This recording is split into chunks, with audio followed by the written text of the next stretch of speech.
What's up, guys? In this episode, I'm going to show you how to switch off an iPhone. It's pretty easy.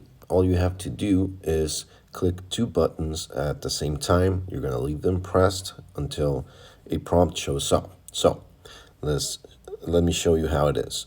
You have your power button right on this side, and you have your volume buttons on this side. Now, you're going to press the power button and the one of the volume buttons, whichever you want. Press them at the same time. You're going to leave them pressed until the prompt comes up when it's going to ask you if you want to shut down your iPhone. In that time, you're going to swipe to the right and your iPhone is going to shut off. It's going to be like this. So as you can see, you have the option to slide to power off.